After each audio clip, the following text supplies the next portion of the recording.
Hello, I'm Ramakrishnan. One of the constant themes of your writings is this idea of Purvapaksha. So I just wanted to ask you, in your research, where do you find that we have lagged, where we have started lagging behind in Purvapaksha, because of which we are in this situation today? So there's a chapter in this book called The Death of Purvapaksha. I don't believe in the death of Sanskrit, but I believe the death of Purvapaksha. Because in the earlier times, every school of thought used to do Purvapaksha on other schools of thought, understanding it on their terms, giving a Uttar Paksha response. But somehow, when the early Christians came in the Malabar coast, there was no serious Purvapaksha of Christianity and their political structure, their economic structure, social structure. Nobody bothered to do that. At least we don't know of any. So 1,000 years later, when the Portuguese came, we really had no idea who these people are. And the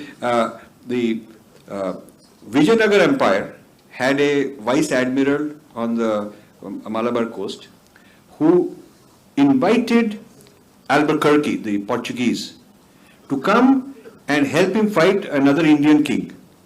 One king invited the Portuguese navy to help him fight the other king, not knowing who these people are, what's the grand scheme, and what will be the end game for them.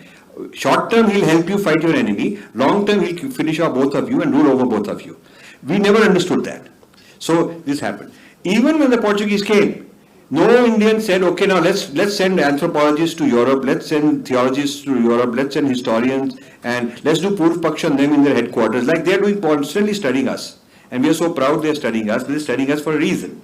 Yeah, we never sent people over there to study them, because even in the 1500s, 1600s, if we had 200 years before the British established, if we had understood the Western culture, the Western church, what they're all about, the whole project of world conquest, that how Christianity first took over one continent after another, if we had really mapped out the Purvapaksha of what they're doing, maybe when the East India Company came, maybe we would have been more vigilant.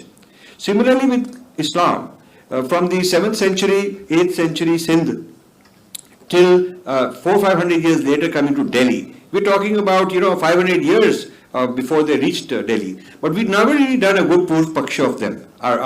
There is no big teaching about who these people are and what's their ideology and so on. Either we're very arrogant, that we are too smart, we just know too much. Even now people tell me, why are you worrying about them? Truth is in my heart, sir. This arrogance that I don't need to understand them, they're inferior people, is one problem. Another is bombastic dismissal, that this whole anger and is insulting them rather than taking them seriously. Purvapaksha requires you take your opponent seriously. You don't dismiss them, nor do you fall in love and have them in awe. You have a very equal relationship and say, okay, you are smart, you are intelligent, you're clever, I respect you, but I really want to study you, I really want to figure you out. Like a clinical doctor looking at some details of some issue. So the Purvapaksha tradition, loss of the Purvapaksha tradition is my theory of why Indian civilization went down. We were fine as long as we were able to study others, but the moment we stopped studying others, we stopped being competitive.